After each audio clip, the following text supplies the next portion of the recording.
Episode 4 is we really go backstory with Sean. We learn about his past, about his family life. You know, it just sheds a little light on who he is. Well, Sean, it must be hard on your folks not having you around for the holiday. I haven't really spoken to them in a while.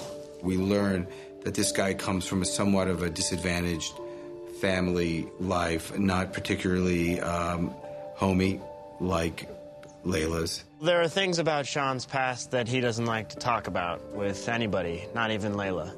Shirley knew that he had a little bit of a complicated past, but it was nothing he'd ever really talked about or opened up about before, and it's heartbreaking, and at the same time she's so proud of the man he's become, because this is the love of her life, and he's, you know, made all the right choices to get where he is. Make my daughter happy, treat her with respect, and that is all I ask.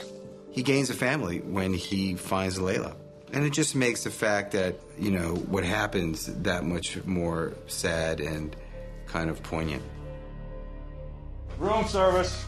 Carter and Vicky are paid assassins. They're paid to do these jobs. They're not people that we ever want to be involved in or oversee. Oh, come on. Are you really drinking again? You need to be alert. Why? We're just waiting for the word. She'll be dead in 2 hours.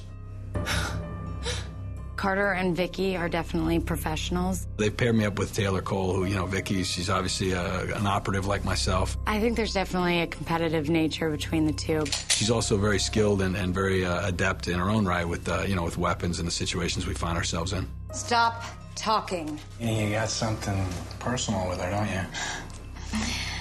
No, it's never personal. I just like to finish what I start.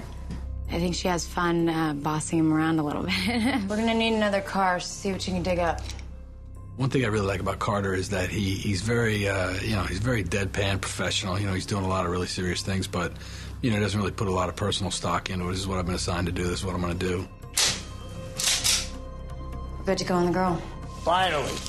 In this episode, when she hears that she's, the actual words, she's gonna die, I mean, she's had this thought by this point cross her mind so many times, and it's the scariest feeling anybody could really have, to know something is coming and animal instincts kick in.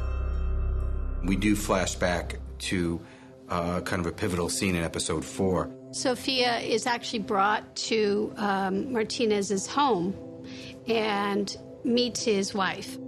Is that what we call her, a person? You're nervous. You have these two world leaders, the two empires where you would think that they wouldn't get along, and, you know, they end up having more in common than they think. So, how did you two meet? Our mother set us up. The story that they tell is very evocative to Sophia and very much parallels how she feels about being a stranger in a strange land. And so it connects them immediately. This is why your country is truly great. I couldn't agree more. Mm-hmm. I think Sophia becomes a really integral part of the president's life and Christina's life, because she is someone who represents something really huge. For the safety of your people, do what he says. She is the one who actually brings the president to a place of real compromise and real decision-making, things that the president never thought he would have to think about.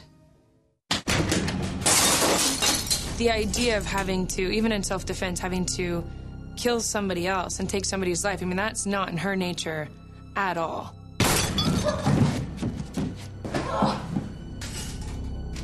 Every time we get an episode, we're not sure what to expect and what our character's gonna go through. So reading this episode and reading that Vicky was dead, as it was read on the page, my heart started racing. I sort of love the idea of, within fair boundaries, leading the audience one way and revealing to them that things are not what they seem. They pull this ruse on her, where she thinks she's killed her captives and run away, and it's basically a trap. There's a few switcheroos that we pull. They don't answer unopened questions. They're kind of something that you can have fun with within the same episode. It's just fun storytelling.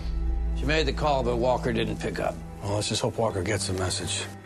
Otherwise, I'm not sure how we're going to find him. This is sort of a Hitchcock thing. You're creating suspense when the audience knows more than the characters.